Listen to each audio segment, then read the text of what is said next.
Hey writers, you already know that the beginning of a piece of writing, any piece of writing is called a lead, because those few sentences are the way that an author leads the reader to the text. Good leads are like the Pied Piper. Remember the story about the Pied Piper, where he's playing his flute in the town and he's leading the children off? They lead your reader off to the story and the plot. So I'm going to show you examples of, I think, two great leads in the story, The Polar Express and The Very Quiet Cricket. Very different ways in which the author creates leads. So let's first read The Polar Express, one of my favorite books, definitely my favorite Van Allsburg book.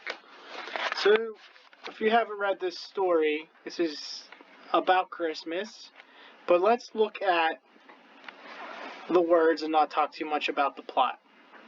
On Christmas Eve many years ago, I lay quietly in my bed. I did not rustle the sheets. I breathed slowly and silently. I was listening for a sound a friend had told me I'd never hear, the ringing of Santa's sleigh. There's no Santa, my friend insisted, but I knew he was wrong. Late that night I did hear sounds, though not of ringing bells.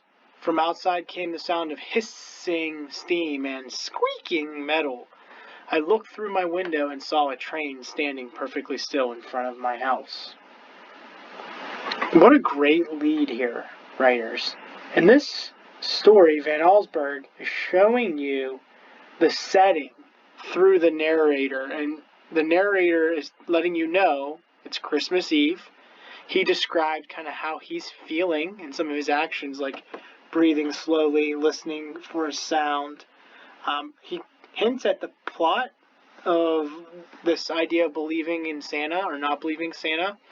And then he introduces one of the biggest plot devices of the train in Polar Express, all within the first couple sentences of his story. The main tension in this story revolves around the narrator not knowing if he should believe or not believe in Santa Claus. Do you notice how that story hints to that lead? Let's look at The Very Quiet Cricket, another one of my favorite by Eric Carle. In this story, Eric Carle introduces our character in our setting. One warm day, let me move that menu. One warm day, from a tiny egg, a little cricket was born. Welcome, chirped the big cricket, rubbing his wings together. The little cricket wanted answer, so he rubbed his wings together, but nothing happened. Not a sound. In this story, again, the writer doesn't really specifically tell you the setting, but he gives you an idea of what to think in your mind if you didn't have these illustrations. You know, a warm day, tiny little egg, cricket was born. That's on that page. Sorry, my document camera was a little messed up.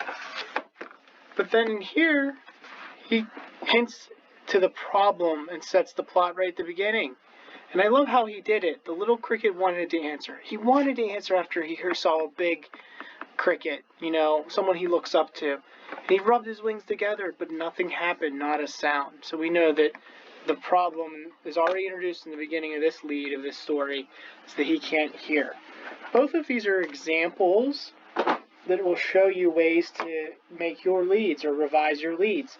It's important to start close to the main event. When you're looking at these stories, if there was a waterfall in your story, maybe your author hears the falls.